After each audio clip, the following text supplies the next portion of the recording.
ನಮಸ್ತೆ ಎಲ್ರಿಗೂ. Hi my dear student. Last ಕ್ಲಾಸಲ್ಲಿ ನಾವು plant cell and animal cell and basic parts of cells ಇದ್ರ ಬಗ್ಗೆ ಡಿಸ್ಕಸ್ ಮಾಡಿದ್ವಿ. ಅದರಲ್ಲಿ different animal cells also vary in their shapes and structure, ಅದ್ರ ಬಗ್ಗೆ ಡಿಸ್ಕಸ್ ಮಾಡೋಣ. 2.1.1 ನೋಡಿ, variation in shape and structure of cells. ಅಂದರೆ ವಿಭಿನ್ನ ಶೇಪ್ಸ್ ಮತ್ತು ಸ್ಟ್ರಕ್ಚರ್, ಆಕಾರ ಮತ್ತು ರಚನೆಯನ್ನು ಹೊಂದಿರತಕ್ಕಂತಹ ವಿವಿಧ ಜೀವಕೋಶಗಳು ಯಾವುದಿಲ್ಲ. The muscle cell and the nerve cell of a human are shown in figure 2.6.a and B. What are the similarities and differences you see in them? ಇಲ್ಲಿ ಎರಡು ಸೆಲ್ಸ್ ಅಂದರೆ ಬೇರೆ ಬೇರೆ ಸ್ಟ್ರಕ್ಚರ್, ಒಂದೇ ಜೀವದಲ್ಲಿ ಇರ್ತಕ್ಕಂತಹ ಒಂದೇ ದೇಹದೊಳಗೆ ಬೇರೆ ಬೇರೆ ರೀತಿಯಾದ ಜೀವಕೋಶಗಳ ರಚನೆ, ಅದರ ಸ್ಟ್ರಕ್ಚರು, ಆಕಾರ ಇರುತ್ತೆ ಅನ್ನೋದಕ್ಕೆ ಎರಡು ಚಿತ್ರ, ಎ ಮತ್ತು ಬಿ ಎಂಬ ಎರಡು ಚಿತ್ರ ಕೊಟ್ಟಿದ್ದಾರೆ. ಒಂದು ಮಸಲ್ ಸೆಲ್ಸು, ಸ್ನಾಯು ಜೀವಕೋಶ, ಮತ್ತು ನರ್ವ್ ಸೆಲ್ಸ್, ನರಕೋಶ, ಎರಡು ಚಿತ್ರಗಳನ್ನ ಕೊಟ್ಟಿದ್ದಾರೆ.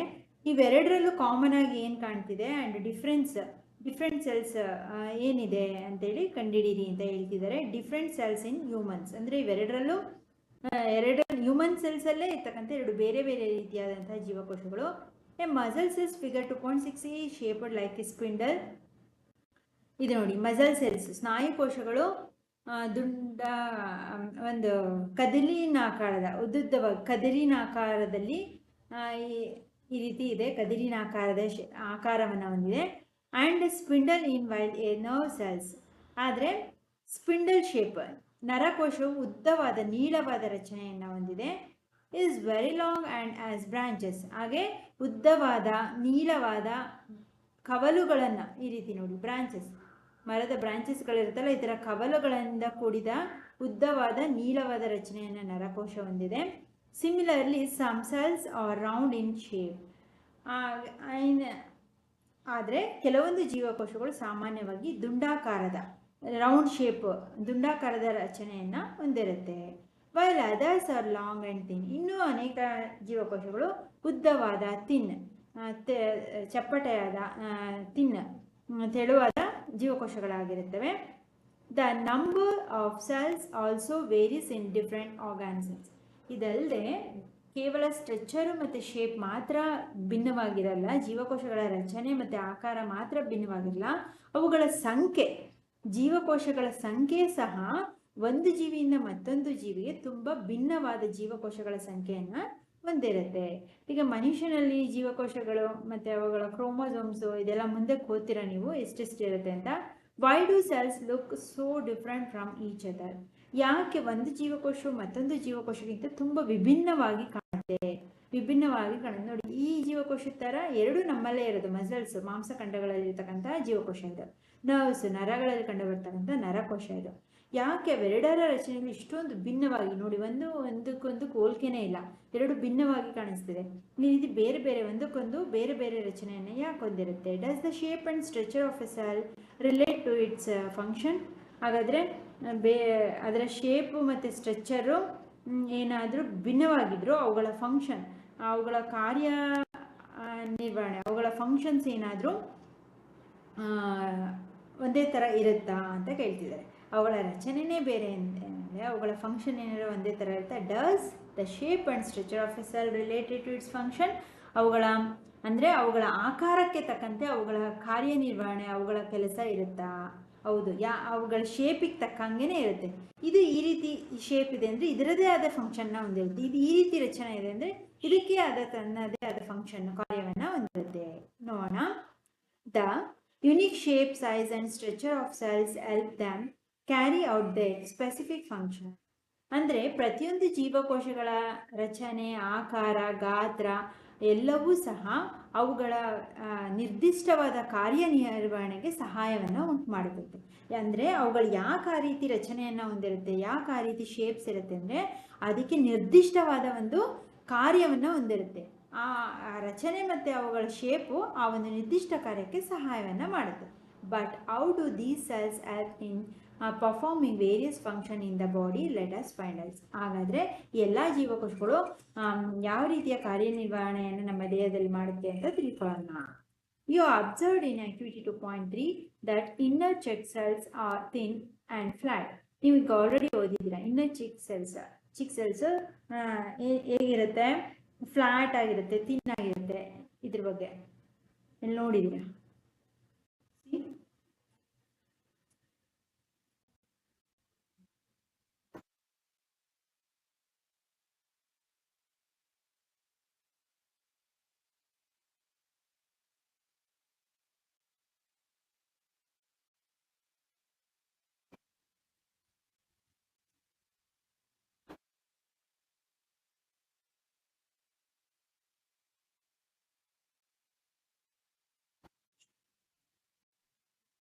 ಇಲ್ಲ, ಇನ್ನ ಚಿಕ್ಕ ತಿನ್ನ ಅಂಡ್ ಫ್ಲಾಟ್ ಈ ರೀತಿಯ ರಚನೆಯನ್ನು ನೋಡಿದ್ದೀರಾ.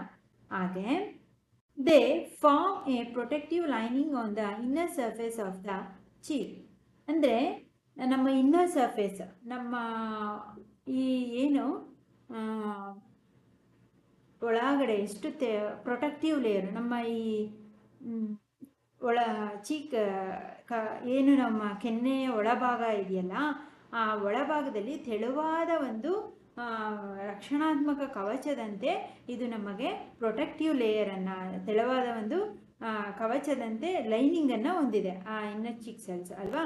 Nerve cells also known as a neurons carry messages in our body.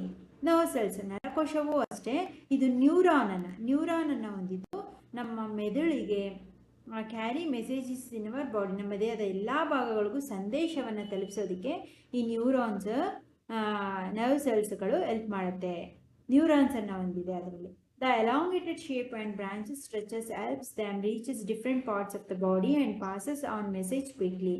ಈ ನ್ಯೂರಾನ್, ನರ್ವ್ ಸೆಲ್ಸ್ ಈ ರೀತಿ ಶೇಪ್ಸ್ನ ಹೊಂದಿದೆ ನೋಡಿ. ಇಲ್ಲಿಂದೆಲ್ಲ ಬ್ರಾಂಚಸ್ ಇದೆ, ಇದೆಲ್ಲ ಇಷ್ಟೊಂದು ಕವಲುಗಳನ್ನು ಹೊಂದಿದೆ. ಇದೆಲ್ಲ ಏನಕ್ಕಿರೋದು ನೋಡಿ, ಈ ಸ್ಟ್ರಕ್ಚರ್ ಏನಕ್ಕಿದೆ ಆಗಲೇ ಡಿಸ್ಕಸ್ ಮಾಡಿದೆ. ಆ ಪ್ರತಿಯೊಂದು ಜೀವಕೋಶಗಳ ಅವುಗಳ ಆಕಾರ, ಅವುಗಳ ರಚನೆ, ಅವುಗಳ ಫಂಕ್ಷನ್, ಅವುಗಳ ಕಾರ್ಯನಿರ್ವಹಣೆಗೆ ತುಂಬ ಸಹಾಯ ಮಾಡುತ್ತೆ ಅಂತ.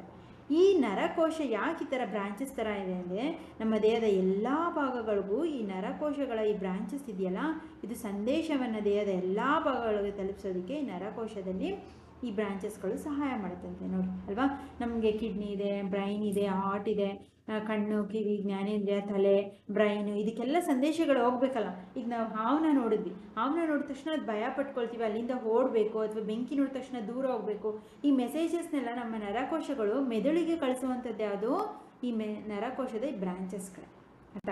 ತಕ್ಷಣ ನಮಗೆ ಈ ರೀತಿನೇ ಮಾಡಬೇಕು, ಈ ರೀತಿ ಆಗಬೇಕು ಅಂತೇಳಿ ಸಂದೇಶವನ್ನು ನೀಡೋದೆ ನರ್ವ್ ಸೆಲ್ಸ್ ಇರ್ತಕ್ಕಂಥ ಈ ನರಕೋಶಗಳ ಬ್ರಾಂಚಸ್ಸು ಅಂತ ಆಯಿತಾ. ಕ್ವಿಕ್ಕಾಗಿ ಅದರಲ್ಲೂ ತುಂಬ ವೇಗವಾಗಿ. ಈಗ ನಮಗೆ ನೋಡಿದ ತಕ್ಷಣ, ನಾವು ನೋಡಿದ ತಕ್ಷಣ ಅಲ್ಲಿಂದ ತಪ್ಪಿಸ್ಕೊಳ್ಬೇಕು ಅನಿಸುತ್ತೆ, ಬೆಂಕಿ ಟಚ್ ಮಾಡಿದ ತಕ್ಷಣ ಹಿಂದಕ್ಕೆ ಕೈನ ತಗೊಳ್ಬೇಕು ಅನಿಸುತ್ತೆ, ಬಿಸಿ ಆಗ್ತಿದೆ ಅಂದರೆ, ಬಿಸಿ ಆಗ್ತಿದೆ, ನಿನ್ನ ಕೈ ಸುಡುತ್ತೆ, ಅದನ್ನು ಹಿಂದಕ್ಕೆ ತಕ್ಕೋ ಅಂತ ನಮ್ಮ ಬ್ರೈನಿಗೆ ಸಂದೇಶವನ್ನು ಕಳಿಸಿದೆ ಈ ಬ್ರಾಂಚಸ್ಗಳು.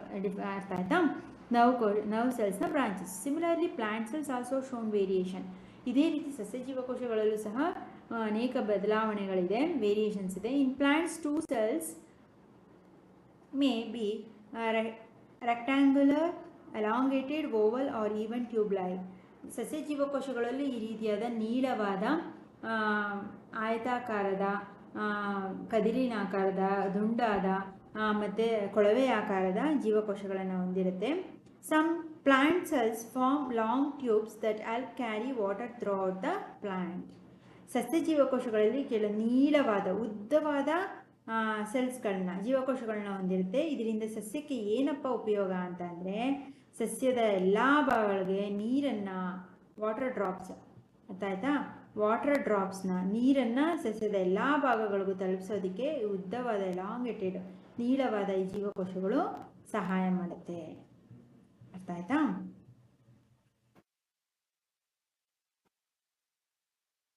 ಥ್ರೂಔಟ್ ದ ಪ್ಲಾಂಟ್, ಸಸ್ಯದ ಎಲ್ಲ ಭಾಗಗಳಿಗೂ ಏನು carry water, helps to carry water, ನೀರನ್ನು ಸಾಗಿಸಲು ಈ ಟ್ಯೂಬ್ ಅಂತಹ ನೀಳವಾದ, ಉದ್ದವಾದ, ಕೊಳವೆ ಆಕಾರದ ಈ ಸೆಲ್ಸ್ಗಳು ಸಸ್ಯಗಳಲ್ಲಿ ನೀರನ್ನು ಸಾಗಿಸಲು ಸಹಾಯವನ್ನು ಮಾಡುತ್ತೆ. ಆಯಿತಾ. You have already studied the digestive system in grade 7. ನೀವು ಜೀರ್ಣಾಂಗ ವ್ಯೂಹ, ಜೀರ್ಣ ವ್ಯವಸ್ಥೆ ಹೇಗಿರುತ್ತೆ, ಡೈಜೆಸ್ಟಿವ್ ಸಿಸ್ಟಮ್ ಹೇಗಿರುತ್ತೆ ಅಂತ 7th ಸ್ಟ್ಯಾಂಡರ್ಡ್ ಆಲ್ರೆಡಿ ಓದಿದ್ದೀರಾ. Different parts of the digestive system are made up of a different types of cells. ನಿಮ್ಮೆಲ್ಲರಿಗೂ ಗೊತ್ತು, ಜೀರ್ಣಕ್ರಿಯೆಗೆ ಸಹಾಯ ಮಾಡುವಂಥ ಅನೇಕ ಪಾರ್ಟ್ಸ್ಗಳು, ಅದರ ಭಾಗಗಳು, ಜೀರ್ಣಕ್ರಿಯೆ ನಡೆಸೋದಕ್ಕೆ ಬೇಕಾದಂಥ ಅನೇಕ ಭಾಗಗಳೇನು ಡಿಫ್ರೆಂಟ್ ಟೈಪ್ಸ್ ಆಫ್ ಸೆಲ್ಸ್ ಇಂದ ವಿವಿಧ ಆಕಾರದ ವಿಧದ ಜೀವಕೋಶಗಳಿಂದ ಮಾಡಲ್ಪಟ್ಟಿರುತ್ತೆ. A group of muscle cells are present in the food pipe. ಅದೇ ರೀತಿ ಮಸಲ್ ಸೆಲ್ಸ್ ಎಲ್ಲಿರುತ್ತೆ? ಫುಡ್ ಪೈಪಲ್ಲೂ ಇರುತ್ತೆ. ನಮ್ಮ ಅನ್ನನಾಳ ಅಂತ ಏನು ಕರಿತೀವಿ, ಪೈಪ್ ಥರ, ಈ ಅನ್ನನಾಳದಲ್ಲೂ ಸಹ ಈ ಮಸಲ್ ಸೆಲ್ಸ್ಗಳು, ಸ್ನಾಯು ಕೋಶಗಳು ಇರುತ್ತೆ. These cells contract and relax in wave like a manner pushing the food down to the stomach. ಈ ಮಸಲ್ ಸೆಲ್ಸ್ಗಳು, ಈ ಮಾಂಸಖಂಡದಂತಹ ಈ ಸ್ನಾಯು ಕೋಶಗಳು ಏನು ಮಾಡುತ್ತೆ, ನಾವು ತಿನ್ನಂಥ ಈ ಫುಡ್ ಕಾಂಟ್ರಾಕ್ಟ್ ಮತ್ತು ರಿಲ್ಯಾಕ್ಸ್, ನಾವು ಒಂದೊಂದ್ಸಲ ಗಟ್ಟಿ ಇದು ಅಥವಾ ದಪ್ಪನ ಅದನ್ನು ನುಂಗ್ಬಿಡ್ತೀವಿ, ಹಿಗ್ಗೋದು ಕುಗ್ಗೋದು. ಈ ಪೈಪನ್ನು, ಈ ಅನ್ನನಾಳವನ್ನು ಈ ಥರ ನಾವು ದೊಡ್ಡದು ತಿಂದಾಗ ಈ ಥರ ಹಿಗ್ಗುವಂಥದ್ದು, ಕುಗ್ಗುವಂಥದ್ದು, ಈ ರೀತಿ ಅದನ್ನು ಕಾಂಟ್ರಾಕ್ಟ್ ಮತ್ತು ರಿಲ್ಯಾಕ್ಸ್ ಮಾಡಿ ನೇರವಾಗಿ ಫುಡ್ ಪೈಪ್ ಮೂಲಕ ನಮ್ಮ ಈ ಸ್ಟೊಮಕ್ಗೆ ತಲುಪೋ ಹಾಗೆ ಮಾಡುತ್ತೆ. ಗೊತ್ತಾಯ್ತಾ? ನಮ್ಮ ಸ್ಟೊಮಕ್ಗೆ ಫುಡ್ಡು ಸೇರುವಂತೆ ಮಾಡುತ್ತೆ. This movement is possible because muscle cells are thin, flexible and spindle shaped. ಯಾಕೆ ಸ್ನಾಯು ಕೋಶಗಳಿಗೆ ಇಷ್ಟು ಕೆಲಸವನ್ನು ಮಾಡೋದಕ್ಕೆ ಸುಲಭ ಅಂತ ಅಂದರೆ, ಮಸಲ್ ಸೆಲ್ಸ್ಗಳು ನೋಡಿ ಹೇಗಿರುತ್ತೆ, ಥಿನ್, ತುಂಬ ತೆಳುವಾದ, ಫ್ಲೆಕ್ಸಿಬಲ್, ತುಂಬ ನಮ್ಯತೆಯನ್ನು, ಹೇಗೆ ಬೇಕಾದ್ರೂ ಅದನ್ನು ಇಕ್ಬೋದು ಕುಗ್ಬೋದು, ಅಂದರೆ ಎಲಾಸ್ಟಿಕ್ ಟೈಪ್, ಎಲಾಸ್ಟಿಕ್ನ ಎಳೆದು ಬಿಟ್ಟು ಹೇಗೆ ಮಾಡ್ಬೋದು, ಅಷ್ಟು ನಮ್ಯತೆಯಿಂದ ತೆಳುವಾದ, ನಮ್ಯವಾದ, ಹಾಗೇನು ಟ್ಯೂಬ್, ಸ್ಪಿಂಡಲ್ ಶೇಪ್ಡ್, ಉದ್ದವಾದ ರಚನೆಯನ್ನು ಹೊಂದಿರೋದ್ರಿಂದ ಈ ಇಷ್ಟು ಕೆಲಸವನ್ನು ಅದು ಸುಲಭವಾಗಿ ನಮ್ಮ ಅನ್ನನಾಳದ ಮೂಲಕ ಜಠರಕ್ಕೆ ಆಹಾರವನ್ನು ಸಾಗಿಸೋದಕ್ಕೆ ಅದಕ್ಕೆ ತುಂಬ ಸಹಾಯ ಆಗುತ್ತೆ. The stomach also has A different types of cells for performing different function. ಅದೇ ರೀತಿ ಸ್ಟೊಮಕ್, ನಮ್ಮ ಜಠರವೂ ಸಹ ಅನೇಕ ವಿಧದ ಜೀವಕೋಶಗಳನ್ನು ಹೊಂದಿದೆ. ಇದು ಸಹ ಬೇರೆ ಬೇರೆ ಕಾರ್ಯವನ್ನು ನಿರ್ವಹಿಸುತ್ತೆ. Muscle cells in the stomach wall help churn the food. ಹಾಗೆ ಈ ಸ್ನಾಯು ಕೋಶಗಳು ನಮ್ಮ ಜಠರದಲ್ಲಿ, ಸ್ಟೊಮಕ್ನಲ್ಲಿ ಏನಕ್ಕೆ ಸಹಾಯ ಮಾಡುತ್ತೆ? ಫುಡ್ಡನ್ನು ಚರ್ನ್ ಮಾಡೋದಕ್ಕೆ, ಚೆನ್ನಾಗಿ ಅದನ್ನು ಡೈಜೆಷನ್ ಮಾಡೋದಕ್ಕೆ, ಅಂದರೆ ಕಡಿಯೋದಕ್ಕೆ ಅಂತ ಏನು ಹೇಳ್ತೀವಿ, ಅಂದರೆ ಚರ್ನ್, ಸಣ್ಣ ಸಣ್ಣ ತುಂಡುಗಳಾಗಿ ಮಾಡಿ ನಾವು ತಿನ್ನಂಥ ಫುಡ್ಡನ್ನು ಜೀರ್ಣಕ್ರಿಯೆಗೆ ಹೆಲ್ಪ್ ಮಾಡೋದಕ್ಕೆ, ಸಣ್ಣ ಸಣ್ಣ ತುಂಡುಗಳಾಗಿ ಮಾಡೋದಕ್ಕೆ ಸಹ ಇದು ಹೆಲ್ಪ್ ಮಾಡುತ್ತೆ. Other cells in the inner lining of the stomach produces digestive juices and acid that help break down the food. ಹಾಗೆ ಸ್ಟೊಮಕ್, ನಮ್ಮ ಜಠರದ ಒಳಗೆ ನಾವು ತಿನ್ನಂಥ ಆಹಾರವನ್ನು ಸಂಪೂರ್ಣವಾಗಿ ನೀಟಾಗಿ ಜೀರ್ಣ ಮಾಡಲಿಕ್ಕೆ ಬೇಕಾದಂತಹ ಕೆಲವೊಂದು ಡೈಜೆಸ್ಟಿವ್ ಜ್ಯೂಸ್ನ, ಜೀರ್ಣಕ್ರಿಯೆಗೆ ಬೇಕಾದಂತಹ ಡೈಜೆಸ್ಟಿವ್ ಜ್ಯೂಸ್, ಆ ಜ್ಯೂಸಸ್ಗಳನ್ನ, ಆ ದ್ರವಗಳನ್ನು, ಕೆಲವೊಂದು ಡೈಜೆಸ್ಟಿವ್ ಜ್ಯೂಸಸ್ ನಮ್ಮ ಜಠರದೊಳಗೆ ಸೆಕ್ರೀಟ್ ಆಗುತ್ತೆ, ಅಂದರೆ ಬಿಡುಗಡೆಯನ್ನು ಉಂಟು ಮಾಡುತ್ತೆ, ಪ್ರೊಡ್ಯೂಸ್ ಮಾಡುತ್ತೆ ಜಠರ. ಅಂದರೆ ನಾವು ತಿನ್ನಂಥ ಆಹಾರದಲ್ಲಿ ಎಷ್ಟೋ ವೆರೈಟೀಸ್ ಆಫ್ ಫುಡ್ನ ತಿಂತೀವಿ ನಾವು, ಅದು ಅಷ್ಟು ಸುಲಭವಾಗಿ ಜೀರ್ಣ ಆಗಲ್ಲ ನಾವು ತಿಂದ ತಕ್ಷಣ ಜಠರದಲ್ಲಿ. ಆ ಎಲ್ಲ ರೀತಿಯ ಫುಡ್ಗಳನ್ನು ಡೈಜೆಸ್ಟಿವ್ ಮಾಡಬೇಕು ಅಂದರೆ ಕೆಲವೊಂದು ಜೀರ್ಣ ರಸಗಳು ಅಂತೇಳಿ ಬರುತ್ತೆ. ಆ ಜೀರ್ಣ ರಸಗಳನ್ನು ನಮ್ಮ ಜಠರದಲ್ಲಿ ಉತ್ಪತ್ತಿ ಮಾಡುತ್ತೆ. ಹಾಗೆ ಕೆಲವೊಂದು ಆ್ಯಸಿಡ್ಸ್ಗಳು, ಕೆಲವೊಂದು ಆಮ್ಲಗಳು ಸಹ ನಾವು ತಿನ್ನಂಥ ಆಹಾರವನ್ನು ಬ್ರೇಕ್ ಡೌನ್ ಮಾಡೋದಕ್ಕೆ ಆ ಫುಡ್ಡಲ್ಲಿ ಅವುಗಳನ್ನು ಏನು ಮಾಡುತ್ತೆ, ಸಣ್ಣ ಸಣ್ಣ ಬ್ರೇಕ್ ಡೌನ್ಸ್ಗಳಾಗಿ ಮಾಡಿ ನಮ್ಮ ತಿನ್ನಂಥ ಆಹಾರ ಸುಲಭವಾಗಿ ಜೀರ್ಣ ಆಗೋದಕ್ಕೆ ಡೈಜೆಸ್ಟಿವ್ ಜ್ಯೂಸು ಮತ್ತು ಆ್ಯಸಿಡ್ಸು ಸಹಾಯ ಮಾಡುತ್ತೆ. ಜಠರದಲ್ಲಿ ಉತ್ಪತ್ತಿ ಆಗುವಂತಹ ಜೀರ್ಣರಸ ಮತ್ತು ಆಮ್ಲಗಳು ನಾವು ತಿನ್ನಂಥ ಆಹಾರವನ್ನು ಸುಲಭವಾಗಿ ಜೀರ್ಣವಾಗಿಸಲು ಸಹಾಯ ಮಾಡುತ್ತೆ. ಆಯ್ತಾ? All these cells work together to make a digestion possible. ಈ ಎಲ್ಲ ಕೆಲಸಗಳಿಂದ, ಜೀವಕೋಶದಲ್ಲಿ ನಡೀತಕ್ಕಂಥ ಎಲ್ಲ ಕಾರ್ಯಗಳಿಂದ ಏನು ನಮ್ಮ ಜೀರ್ಣಕ್ರಿಯೆ ಸುಲಭವಾಗಿ ನಡೆಯೋದಕ್ಕೆ ಸಹಾಯ ಆಗುತ್ತೆ. ಇಲ್ಲಿ ನೋಡಿ ಕೊಟ್ಟಿದ್ದಾರೆ 2.2. ಅರ್ಥ ಆಯ್ತಾ? What are the levels of organization in the body of a living organism? ಹಾಗಾದರೆ ಯಾವ ಹಂತಗಳಿದೆ ಲಿವಿಂಗ್ ಆರ್ಗಾನಿಸಮ್ ದೇಹದಲ್ಲಿ, ಜೀವಿಗಳ ದೇಹದಲ್ಲಿ ಕಂಡುಬರ್ತಕ್ಕಂಥ ಲೆವೆಲ್ ಆಫ್ ಆರ್ಗನೈಸೇಷನ್, ಘಟ್ಟಗಳು ಯಾವ್ದ್ಯಾವುದು ಇಲ್ಲಿ?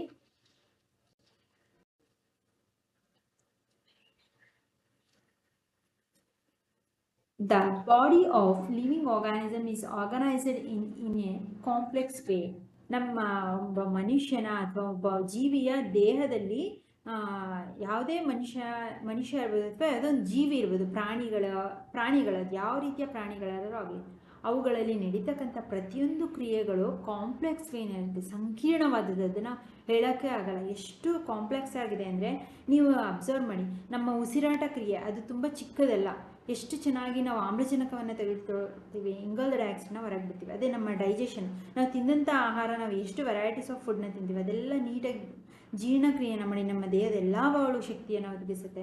ಅದೇ ರೀತಿ ಬ್ಲಡ್ ಸರ್ಕ್ಯುಲೇಷನ್ ಇರ್ಬೋದು, ಪ್ರತಿಯೊಂದು ಸಹ ಒಂದು ಸಂಕೀರ್ಣವಾದ ಕ್ರಿಯೆ, ತುಂಬ ಚಿಕ್ಕದಂತೂ ಅಲ್ಲ. Cell is the basic unit of life. ಚಿತ್ರದಲ್ಲಿ ಕೊಟ್ಟಿದ್ದಾರೆ. ಸೆಲ್ ಅಂದರೆ ಇದೆ, ನಾವು ಆಲ್ರೆಡಿ ಓದಿದ್ದೀವಿ. ಒಂದು ಸೆಲ್ ಅಂದರೆ ಒಂದು ಜೀವಕೋಶ ಅನ್ನೋದು ಒಂದು ಜೀವಿಯ ಮೂಲಭೂತ ಘಟಕ, ಅದರಿಂದನೇ ಪ್ರಾರಂಭ ಆಗೋದು. ಈ ಥರ ಸೆಲ್ಗಳು ಅನೇಕ ಜೀವಕೋಶಗಳು ಸೇರಿ ಟಿಶ್ಯೂಸ್ ಆಗುತ್ತೆ, ಟಿಶ್ಯೂಯಿಂದ ಆರ್ಗನ್ ಆಗುತ್ತೆ, ಒಂದು ದೊಡ್ಡ ದೇಹ ರಚನೆ ಆಗುತ್ತೆ ಒಂದು ಸಣ್ಣ ಸಣ್ಣ ಜೀವಕೋಶಗಳಿಂದ. ಹಾಗಾಗಿ cell is a basic unit of life. ಜೀವಕೋಶ ಅನ್ನೋದು ಒಂದು ಜೀವಿಯ ಒಂದು ಮೂಲಭೂತ ಘಟಕ. Just like a brick is the basic unit of wall.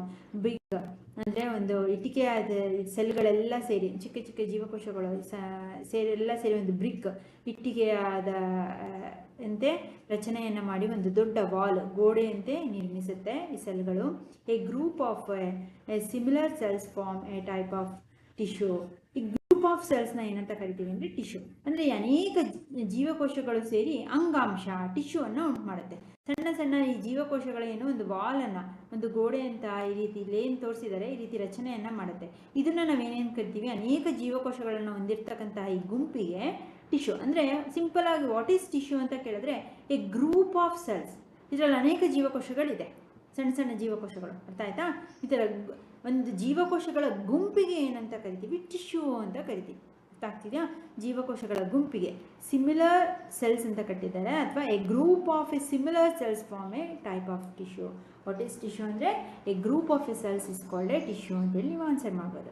A different tissue are organised to form a organ. ಈ ಥರ ಈ ಟಿಶ್ಯೂನ ಗುಂಪು, ಈ ಥರ ಬೇರೆ ಬೇರೆ ಅಂಗಾಂಶಗಳ ಒಂದು ಗುಂಪಿಗೆ ಏನಾಗುತ್ತೆ, ಎಲ್ಲವೂ ಸೇರಿ ಆರ್ಗನ್, ಅಂಗಾಂಶದಿಂದ ಅಂಗ ಉಂಟಾಗುತ್ತೆ, ಒಂದು ಆರ್ಗನ್. ಸ್ಟೊಮಕ್ಕೆ ಒಂದು ಆರ್ಗನು, ಆರ್ಟೆ ಒಂದು ಆರ್ಗನು, ಅಂಗಗಳು, ಕಣ್ಣು, ಕಿವಿ, ಮೂಗು ಎಲ್ಲವೂ ಬೇರೆ ಬೇರೆ ಅಂಗಗಳು. ಈ ರೀತಿ ಅನೇಕ ಬೇರೆ ಬೇರೆ ಡಿಫ್ರೆಂಟ್, ಅರ್ಥ ಆಗ್ತಿದೆ ಅಲ್ಲಿ ನೋಡಿ, ಡಿಫ್ರೆಂಟ್ ಸಿಮಿಲರ್ ಸೆಲ್ಸಿಂದ ಅಬ್ಸರ್ವ್ ಮಾಡಿ, ಸಿಮಿಲರ್ ಒಂದೇ ತೆರನಾದ ಜೀವಕೋಶಗಳಿಂದ ಟಿಶ್ಯೂ ಫಾರ್ಮ್ ಆಗುತ್ತೆ, ಅಂಗಾಂಶ ರಚನೆ ಆಗುತ್ತೆ. ಆದರೆ ಟಿಶ್ಯೂ ಆಗಿರೋದು ಒಂದೇ ಥರದ ಜೀವಕೋಶಗಳಿಂದ, ಆದರೆ ಈ ಟಿಶ್ಯೂನಲ್ಲಿ ಬೇರೆ ಬೇರೆ ಥರದ್ದಿರುತ್ತೆ. ಅರ್ಥಾಯ್ತಾ? ಬೇರೆ ಬೇರೆ ಥರದ ಟಿಶ್ಯೂಸ್ಗಳಿಂದ, ಡಿಫ್ರೆಂಟ್ ಟಿಶ್ಯೂಸ್ಗಳಿಂದ ಏನು ಫಾರ್ಮ್ ಆಗುತ್ತೆ, ಆರ್ಗನ್, ಅಂಗರಚನೆ ಆಗುತ್ತೆ. ಸ್ಟೊಮಕ್, ಹಾರ್ಟು, ಕಿಡ್ನಿ, ಲಂಗ್ಸ್, ಈ ರೀತಿ. ಅರ್ಥ ಆಗ್ತಿದೆ ನಾನು ಹೇಳ್ತಿರೋದು? Several organs work together to form an organ system that performs a major functions of the body. ಈ ರೀತಿ ಅನೇಕ ಅಂಗಗಳ ರಚನೆಗಳು ಸೇರಿ ಆರ್ಗನ್ ಸಿಸ್ಟಮ್, ಒಂದು ಅಂಗಾಂಶ ರಚನೆ ಉಂಟಾಗುತ್ತೆ. ಈ ಎಲ್ಲ ಅಂಗಾಂಶಗಳ ರಚನೆಯಿಂದ ಅನೇಕ ಅಂಗಗಳು ಸೇರಿ ಒಂದು ದೇಹದ ಕಾರ್ಯನಿರ್ವಹಣೆಗೆ ಸಹಾಯವನ್ನು ಉಂಟು ಮಾಡುತ್ತಿದೆ. ಅದೆಲ್ಲ ಫಂಕ್ಷನ್ಗಳು ಹೇಗೆ ನಡೀತೆ ಅಂದರೆ ಈ ರೀತಿ ಡಿಫ್ರೆಂಟ್ ಆರ್ಗನ್ ಸಿಸ್ಟಮ್ಸಿಂದ, ಮೇಜರ್ ಪ್ರಮುಖವಾದ ಕೆಲವೊಂದು ಅಂಗಗಳ ಏನು ಮಾಡುತ್ತೆ, ತನ್ನ ನಿರ್ದಿಷ್ಟವಾದ ಕಾರ್ಯಗಳೊಂದಿಗೆ ದೇಹದ ಕಾರ್ಯವನ್ನು ನಿರ್ವಹಿಸೋದ್ರಲ್ಲಿ ಪ್ರಮುಖ ಪಾತ್ರವನ್ನು ವಹಿಸುತ್ತೆ. ನೋಡಿ, work together to form a organ system that perform a major functions of the body. ನಮ್ಮ ದೇಹದಲ್ಲಿ ಪ್ರಮುಖವಾಗಿ ಈ ಆರ್ಗನ್ ಸಿಸ್ಟಮ್ಗಳು, ಹಾರ್ಟು, ಕಿಡ್ನಿ, ಲಂಗ್ಸ್, ಇವೆಲ್ಲ ಅಂದರೆ ನಮ್ಮ ದೇಹನೇ ಅಲ್ಲ, ಬಾಡಿನೇ ವೇಸ್ಟ್ ಅಲ್ವಾ? ಈ ರೀತಿಯ ಡಿಫ್ರೆಂಟ್ ಆರ್ಗನ್ ಸಿಸ್ಟಮ್ಸಿಂದ ಏನಾಗುತ್ತೆ, ಮುಖ್ಯವಾದ ಕಾರ್ಯನಿರ್ವಹಣೆಯಿಂದ ನಮ್ಮ ದೇಹದ ಫಂಕ್ಷನ್ಸ್ಗಳು ನಡೆಯುತ್ತೆ. All the organ system together makeup of A complete organism. ಈ ರೀತಿಯ ಆರ್ಗನ್ ಸಿಸ್ಟಮ್ನ ಟುಗೆದರ್ನೆಸ್ಸಿಂದ, ಈ ರೀತಿಯ ಅನೇಕ ಅಂಗಗಳ ಒಂದು ಕಾರ್ಯನಿರ್ವಹಣೆಯಿಂದ ಒಂದು ಜೀವಿಯ ಒಂದು ರಚನೆ ಕಂಪ್ಲೀಷನ್ ಆಗುತ್ತೆ. ಒಂದು ಜೀವಿ ಅಂತ ಸಂಪೂರ್ಣ ಅನ್ನಿಸ್ಕೊಳ್ಬೇಕು ಅಂದರೆ ಇಷ್ಟೆಲ್ಲ ಫಂಕ್ಷನ್ಗಳು ಇದ್ದರೆ ಅದರ ಒಂದು ಜೀವಿ ಅಂತೇಳಿ ಅನ್ನಿಸ್ಕೊಳ್ಳುತ್ತೆ. Like a plant or animals also levels of organisations are. ಈ ರೀತಿಯ ಒಂದು ಜೀವಿಯಲ್ಲಿ ಕಂಡುಬರ್ತಕ್ಕಂಥ ಅನೇಕ ಘಟ್ಟಗಳೇ ಲೆವೆಲ್ ಆಫ್ ಆರ್ಗನೈಸೇಷನ್ ಅಂತೇಳಿ ನಾವು ಕರಿತೀವಿ. ಅದು ಸಸ್ಯಗಳಲ್ಲಿರ್ಬೋದು ಅಥವಾ ಪ್ರಾಣಿಗಳಲ್ಲಿ ಕಂಡುಬರ್ಬೋದು. ಆಯಿತಾ? ಓಕೆ ಮೈ ಡಿಯರ್ ಸ್ಟೂಡೆಂಟ್, ಇಷ್ಟರಲ್ಲಿ ನೆಕ್ಸ್ಟ್ ಕ್ಲಾಸಲ್ಲಿ ನಾವು ಸೆಲ್ ಟಿಶ್ಯೂಸ್ ಇದ್ರ ಬಗ್ಗೆ ಡಿಸ್ಕಸ್ ಮಾಡೋಣ. ಏನಾದ್ರು ಡೌಟ್ಸ್ ಇತ್ತು, ಅರ್ಥ ಆಗಲಿಲ್ಲ ಅಂದರೆ ಅದನ್ನು ಕಮೆಂಟ್ ಮಾಡಿ. ಆ್ಯಂಡ್ ಆದಷ್ಟು ನಮ್ಮ ಫ್ರೆಂಡ್ಸ್ಗಳಿಗೆ ಶೇರ್ ಮಾಡಿ. ನಾನು ಕೊಡ್ತಕ್ಕಂಥ ಹೋಮ್ವರ್ಕ್ ನೀವೇ ಆನ್ಸರ್ ಮಾಡೋಕ್ಕೆ ಟ್ರೈ ಮಾಡಿ. ಇದೇನಪ್ಪ ಅಂದರೆ ನೀವೇ ಅರ್ಥ ಮಾಡ್ಕೊಂಡು ಎಷ್ಟು ಆನ್ಸರ್ ಮಾಡ್ತೀರಾ ಅನ್ನೋದಕ್ಕೆ ನಾನು ಹೋಮ್ವರ್ಕ್ ಕ್ವಶನ್ಸ್ನ ಕೊಡೋದು. ಬಟ್ ಇದು ನಿಮಗೆ ಎಕ್ಸಾಮ್ಸ್ಗೂ ಹೆಲ್ಪ್ ಆಗ್ಬೋದು. ಬಟ್ ನಾನು LBA ನೋಟ್ಸ್ ಕೊಡ್ತೀನಿ, ಅದನ್ನು ಓದ್ಕೊಂಡ್ರೆ ನೀವು ಸ್ಕೋರ್ ಮಾಡ್ಬೋದು. ಬಟ್ ನೀವು ಹೆಚ್ಚೆಚ್ಚು ಸೈನ್ಸ್ನ ಅರ್ಥ ಮಾಡ್ಕೊಂಡ್ರೆ ಹೈಯರ್ ಕ್ಲಾಸಸ್ಗಳಿಗೆ ನಿಮಗೆ ಇದಕ್ಕೆಲ್ಲ ಕನೆಕ್ಷನ್ ಇರುತ್ತೆ, ಮುಂದಕ್ಕೆ ಕಂಟಿನ್ಯೂಟಿ ಇರುತ್ತೆ, ಅಲ್ಲಿ ಸುಲಭವಾಗಿ ಅರ್ಥ ಆಗುತ್ತೆ. ಹಾಗಾಗಿ 1 or 2 ಟೈಮ್ ಟೆಕ್ಸ್ಟ್ ಬುಕ್ನ ರೀಡ್ ಮಾಡಿ, ಆಡಿಯೋನ ಕೇಳಿಸ್ಕೊಂಡು ಸೈನ್ಸ್ನ ಅರ್ಥ ಮಾಡ್ಕೊಂಡ್ಬಿಟ್ರೆ ನೀವು ಯಾವ ಟೆಕ್ಸ್ಟ್ ಬುಕ್ ನೋಟ್ಸ್ ಏನೂ ಬೇಡ, ನೀವೇ ಓನಾಗಿ ಆನ್ಸರ್ನ ಮಾಡ್ಬೋದು. ಆಯಿತಾ? ಓಕೆ ಮೈ ಡಿಯರ್ ಸ್ಟೂಡೆಂಟ್, ಇವತ್ತು ಹೋಮ್ವರ್ಕ್ ಕ್ವಶನ್ಸ್ ತೊಗೊಳ್ಳಿ. Name 2 different cells of humans. ಇವೆರಡನ್ನೇ ನೇಮ್ ಮಾಡಿ. And draw a neat label diagram of muscle cells and nerve cells. ಇವೆರಡು ಡ್ರಾ ಮಾಡಿ. And write a short note on muscle cells and nerve cells. Short note ಅಂದರೆ ಅದ್ರ shape ಹೇಗಿದೆ ಅದನ್ನು ಬರೀರಿ. Write the functions of ನ್ಯೂರಾನ್ದು functions ಬರೀರಿ. And point wise ಬರೀರಿ. Why some plant cells are long tube like structure? Because help to carry water throughout the body. Answer ಸಿಗುತ್ತೆ.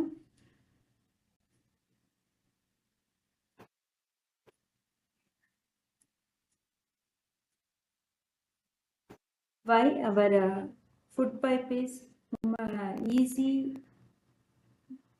possible to movement easily, flexible. Sorry, why our food pipe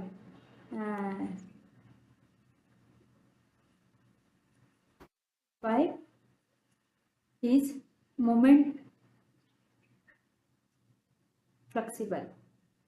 Because the presence of muscle cells ಹೇಗಿರುತ್ತೆ shape ಅದನ್ನು ಬರಲಿ.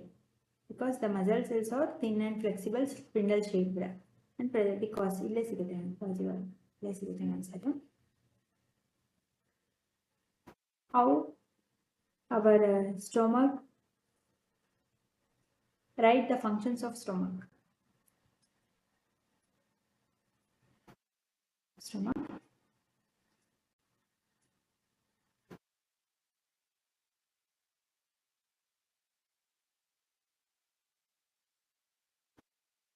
How easy digestion is possible in human body?